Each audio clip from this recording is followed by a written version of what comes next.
Hello, my name is R. Haywood. This is a video about character names. I'm a multi-million selling self-published author. I've been published, mainstream published, and self-published. And what I like to do is use the knowledge and experience I've built up with over 10, 12 years of writing to give out to people for free on the internet to help them on their journey of becoming a fiction writer. What I don't like is people have to pay for things like creative writing courses that often overteach them on the things like technicalities of writing, and they lose focus on the beauty and the magic of the spontaneity of creation when they're writing a story.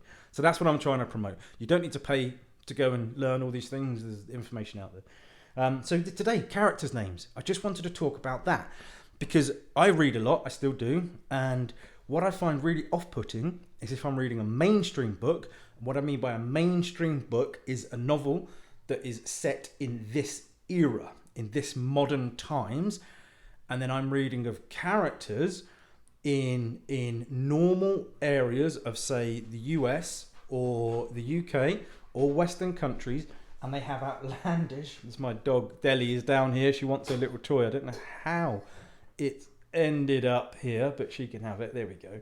She's happy. So my dog's called Deli, and she was named after a character called Delio, which I developed because Delio is an AI that's all powerful. And it's pretty much like Deli because she's taken over my life with her needs. But she's lovely.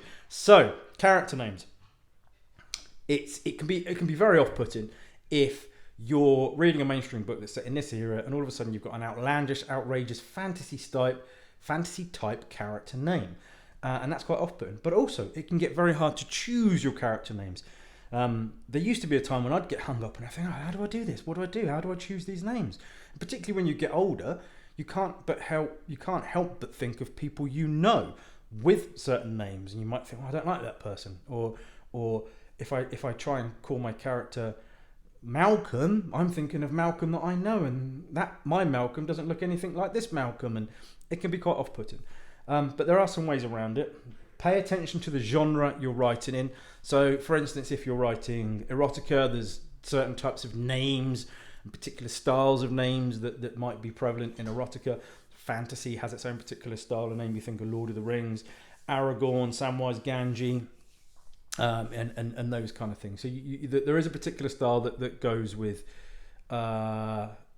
genres. Action, you think of things like John Wick, Jack Bauer, Jack Reacher, and that's what Fictionland's about. It's kind of taking the piss out of all those because my character in Fictionland is called John Croker, and he's just straight out of he's a walking cliche, straight out of a revenge thriller, ex-assassin, hitman, secret agent. So you get what I mean. Each genre has its own particular style of names and character names. But if you're thinking of mainstream fiction, where you want to set it in the modern era and you want to use normal names, you can go onto a deed poll name generator. If you put that into any internet search engine, you'll come up with some of them. You can often find some of them are government entities, government websites. Other ones are ones that you're just being put up for free by other people. Some of them you can put the genre in that you want. So you can, for instance, select Western, fantasy, sci-fi, noir, detective, that kind of thing. And it will come up with first and last names, male and female, and so on and so forth, age. And I think some of them have even got a sliding scale where you can have normal up to kind of outrageous and stupid. So you can, there's certainly some there. What I do, and which is what I just mentioned in a TikTok video a minute ago, is I think of the era my character was born in, and then I'll just go on to that time. So let's say 1970, 1960, 1980, and I'll look at popular names of that era from that time, popular names from that time. And it's obviously going to be relating to country. So I'll look at UK boys' names from 1980. What's the most popular? John, Mike, Dave. And there we go. A lot of the undead characters would be around that kind of age, so I use normal sounding names from those eras. And then you get slightly older names, and you get things like Roy. That's where Roy comes from. Clarence is an older sounding name. So, and then it fits and it becomes normal.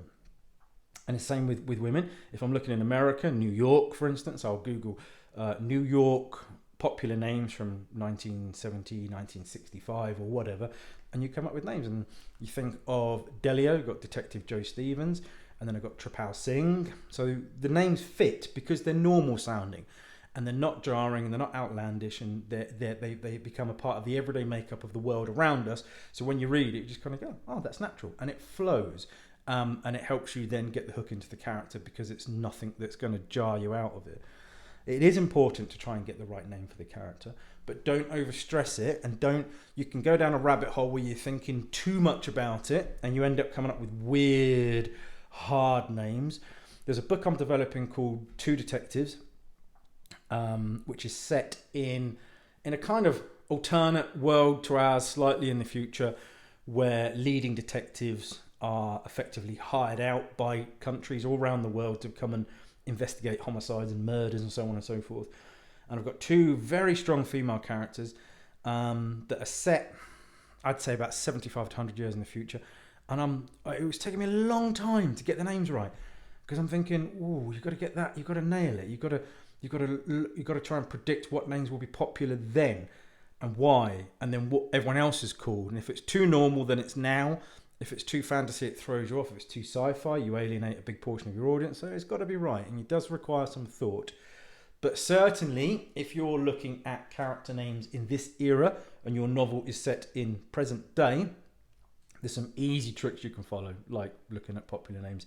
And that's the same, you can do that in every country. So if your character is coming into contact with someone from another country, you can just go and Google popular names from that country for that era as well. Don't fall into the trap of using every cliched name, but then also don't be careful about not avoiding that as well. It's a double-edged sword.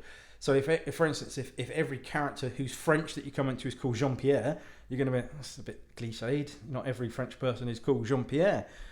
But equally, a lot of French people are called Jean-Pierre. So it's something you've got to balance. You don't want to be too outlandish, and you don't want to be too cliched at the same time. So it does get a little bit hard, but there are ways around it. Yes. And if you're looking at, this is another little thing that I've picked up on. If you're looking at particularly with the leading male, I'm not being sexist when I say this is just the way it is. This is just the way big mainstream audiences respond. If you're looking at a leading male that you want to be relatable, empathetic, and you want to be compelling, and you want him to be the hero of the story in any capacity, use short, nice, endearing sounding names. Sam, Ben, Tom, things like that. That's what gets the reader hooked into them, because those are good, solid sounding, normal, heroic names, believe it or not. Yeah, so I hope that helps. Don't be put off by your characters' names. Don't lose too much time on it, but equally do give it some thought.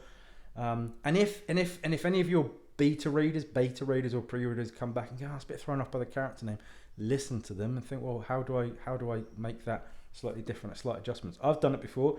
I've developed whole novels, and at the end of it, I've gone, not happy with that character's name. I think in The World Chips Humility, Pretty Penny had a different name. I can't remember what it is. That's it. I can't remember what it is, but all the way through I was like, this isn't right. And I changed it, and I went back and I changed her name to Pretty Penny, and then it stuck, and I was like, Pretty Penny, that's Penny. I've got her name. Yeah, it does happen. It does happen a lot. So don't be afraid of that. But equally, make sure you get the name right for your genre, for your era, and I hope that helps. Much love.